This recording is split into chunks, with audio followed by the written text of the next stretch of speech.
ọmọ no be small thing ni o kì í ṣeré. ó yá mo fẹ́ jẹ́ ká jọ wo nǹkan kan tó ṣẹlẹ̀ láàrin Alhaji Wasiu Alabi Pasuma àti Alhaji Saheed Òṣùpá. orí stéèjì tí ọ̀gá ńlá ti ń kọrin ni wọ́n ti dárúkọ Saheed Òṣùpá. ẹ wo bí Paso bó ṣe ṣe nígbà tí wọ́n dárúkọ Saheed Òṣùpá. ẹ̀yin tèmi ó lágbára gan ni, ṣùgbọ́n ẹ má gbàgbé láti máa click lórí subscribe button, ẹ bá mi like, ẹ bá mi share, ẹ bá ń pín kó délé kó dóko dáadáa. ó tún yá ẹ jẹ́ àjọ débẹ̀.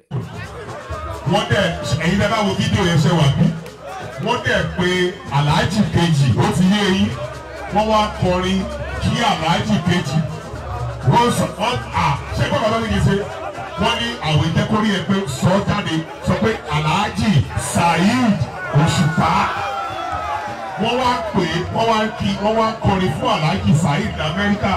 gbogbo ìwọ tínú ẹ kù sí Paso bá fún Paso láti kọ́ tó lálẹ́ fún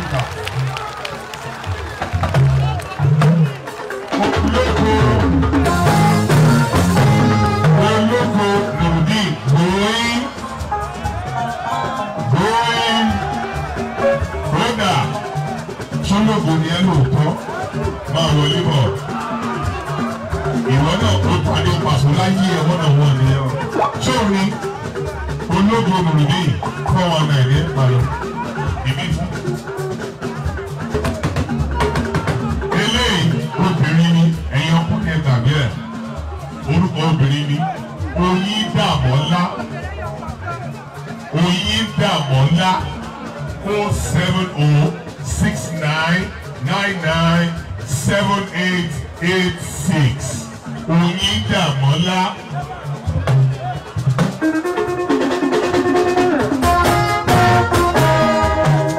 Oyindamọ́lá ara àwọn ọ̀gá wa tí wọ́n fẹ́ràn Alhaji Pasuma wọ́n wà lẹ́yìn Mr. Wọlé Ọmọlé.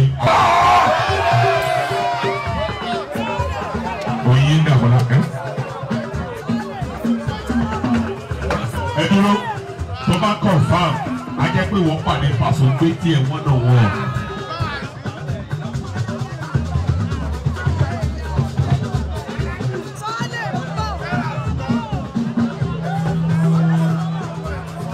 Oyindamọ́lá ni ticket number ticket bill lẹ́ni.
Thank you.